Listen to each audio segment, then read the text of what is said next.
notre présidente, Madame Diener, Madame Le Maire, Madame Rose, et Madame Arraza, personnalités sans qui les efforts de SNL n'auraient pas été couronnés comme ils le sont aujourd'hui. Vous allez voir des acteurs qui sont tous bénévoles. Ce sont des gens de la région de Morsan qui se produisent en principe, pour la plupart, pour la première fois devant vous, mais qui ont beaucoup de foi et qui vont être capables de vous faire voir un spectacle qu'ils ont fait avec volonté et avec bonne humeur. Je vous demanderai d'éteindre les portables parce que les techniciens ont des petits problèmes de résonance. Hein. Et maintenant, je vous dirai que le spectacle que nous faisons ce soir, nous le voulons convivial, amical et simple. C'est pourquoi nous vous autorisons, nous vous encourageons à pouvoir manifester vos sentiments et même à chanter avec nous quand le cœur vous en dit. Voilà, alors maintenant je vous souhaite une bonne soirée à tous.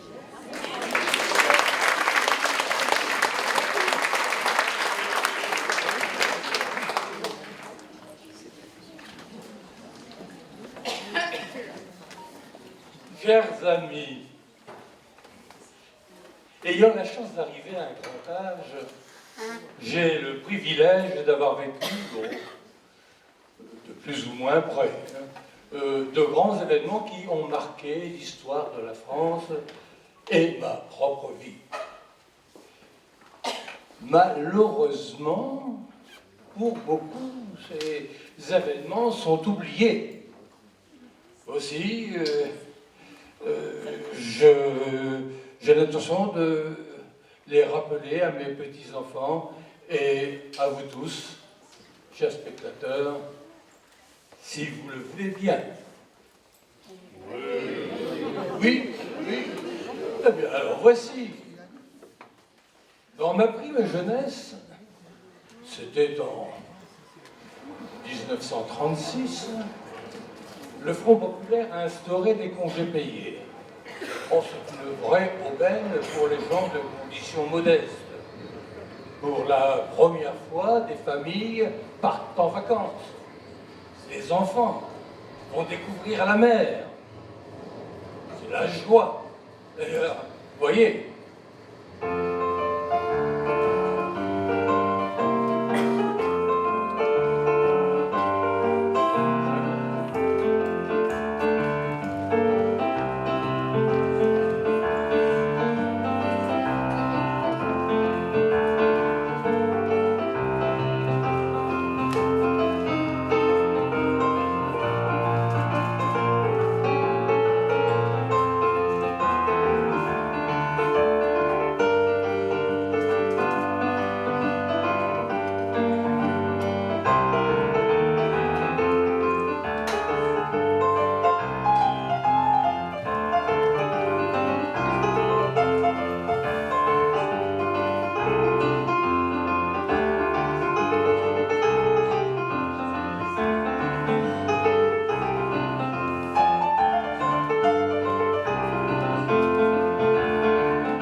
En mai 40, c'est la guerre.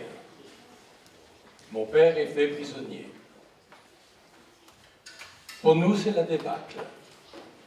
Ma mère, désemparée, m'entraîne sur les routes de l'Exode, dans la foule des réfugiés.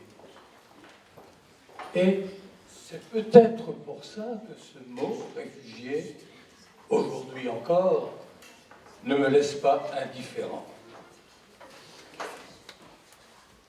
Accueilli dans un petit village du Berry, j'ai l'impression d'être en vacances. Et dans mon insouciance juvénile, j'ai même failli causer la perte de notre paisible village. Et oui, figurez-vous qu'une nuit, ayant suivi mon père, je l'ai vu enterrer des parachutes. J'étais si fasciné par ces tas de belles cordes blanches que j'en ai chippé une. On sait, nylon à cette époque, c'était plutôt rare. Le lendemain, fier de ma prise, j'en ai donné des morceaux à mes petits camarades d'école. Oh, petit cadeau, certes, mais empoisonné, un seul, tombé dans des mains ennemies et mauvaises, et c'est tout le village qui aurait pu être fusillé. Comme cela s'est passé à côté de chez nous, à Oradour-sur-Glane. Souvenez-vous.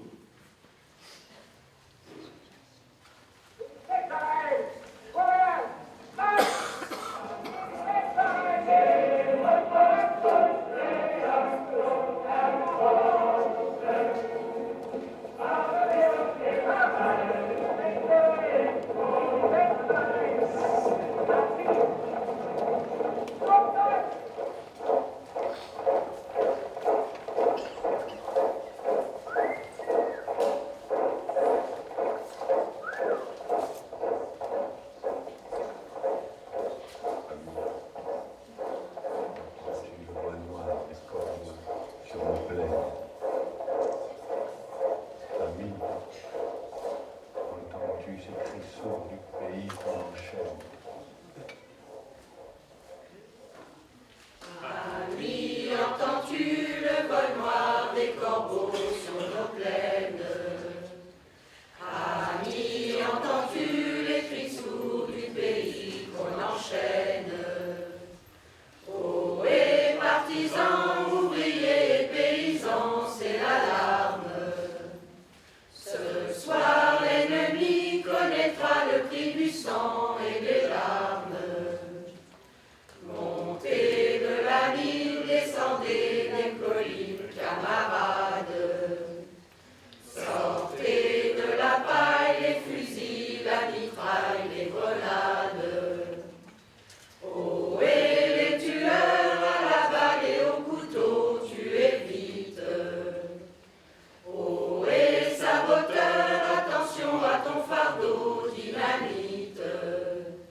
1942, des tracts furent lancés sur toute la France par les avions des Anglais.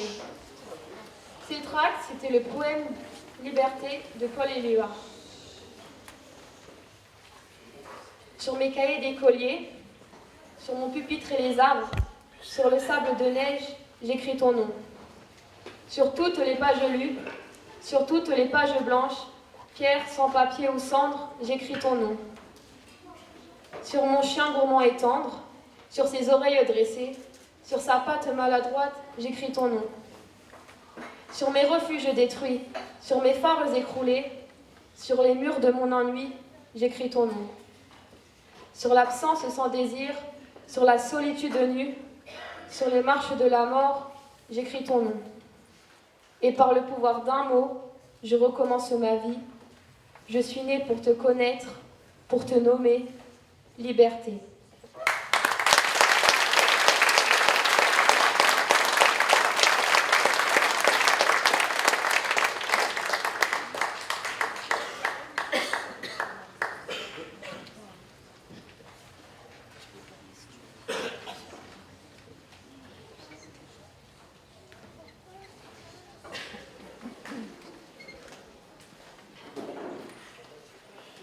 Juin 1944. Les Alliés ont débarqué. Des soldats américains sont venus de fort loin et au péril de leur vie pour nous libérer. Et ils vont nous faire découvrir un nouveau monde tout empli de sonorités du jazz. Ah, le jazz, le jazz. Cette musique qui résonne encore dans nos têtes. Enfin libre, tout paraît possible. C'est l'euphorie qui suit souvent les grandes tragédies.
En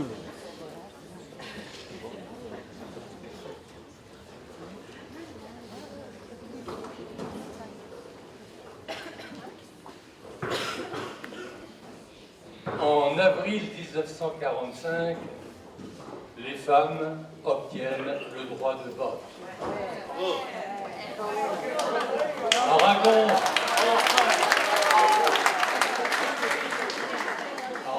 avait bien raison de dire que la femme est l'avenir de l'homme.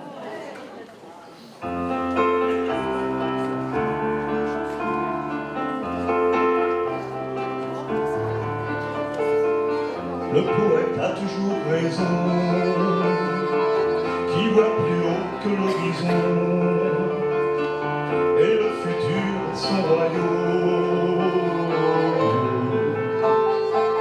Face à notre génération, je déclare avec Aragon, la femme est l'avenir de l'homme. Entre l'ancien et le nouveau, notre lutte à tous les niveaux de la nôtre est indivisible. Dans les hommes qui font les lois, si l'un chante par ma voix, l'autre décrète par la Bible. Le poète a toujours raison, qui détruit l'ancienne oraison, l'image d'elle et de la pomme. Face aux vieilles malédictions, je déclare avec Aragon, la femme est l'avenir de l'homme.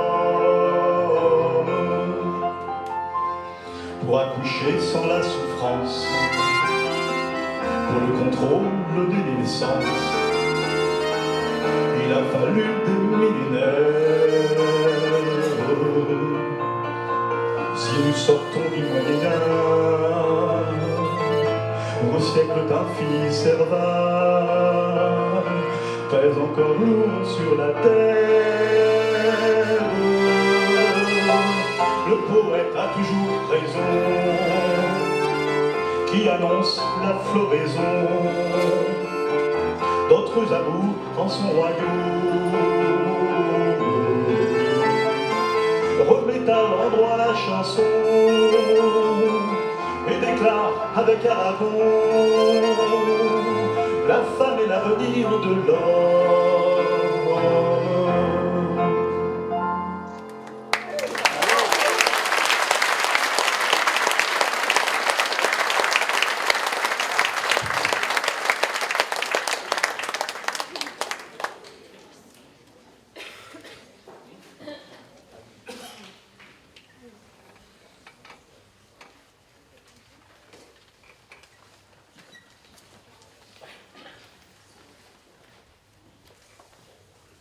Dans les années 50, le monde a bien changé. La liberté retrouvée a donné des ailes aux hommes et aux idées. Les 30 prochaines années seront appelées, plus tard, les 30 glorieuses, parce qu'elles ont marqué le renouveau de l'économie française.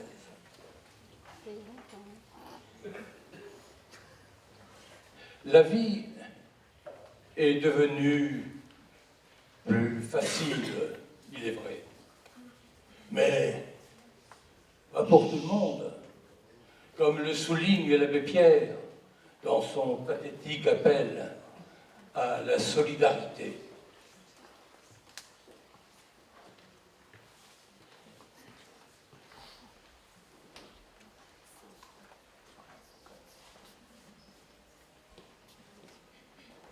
Mes amis, au secours, une femme vient de mourir gelée cette nuit à 3 heures sur le trottoir du boulevard Sébastopol. Serrant sur elle le papier par lequel, avant-hier, on l'avait expulsée. Chaque nuit, ils sont plus de 2000 recroquevillés sous le gel. Écoutez-moi, il faut que ce soir même, dans chaque ville de France, dans chaque quartier de Paris, des pancartes s'accrochent sous une lumière dans la nuit, aux portes de lieux où il y ait des couvertures, et où l'on lise « Centre fraternel de dépannage », ces quelques mots. Toi qui souffres, qui que tu sois, entre, dors, mange, reprends espoir. Ici, on t'aime. «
1956. Après la guerre d'Indochine, c'est maintenant, à son tour, la guerre d'Algérie qui, après quelques années, s'enlise. Les Français sont partagés entre Algérie indépendante et Algérie française, coûte que coûte. Cette fois, je suis acteur dans ces événements. C'est ma guerre d'Algérie.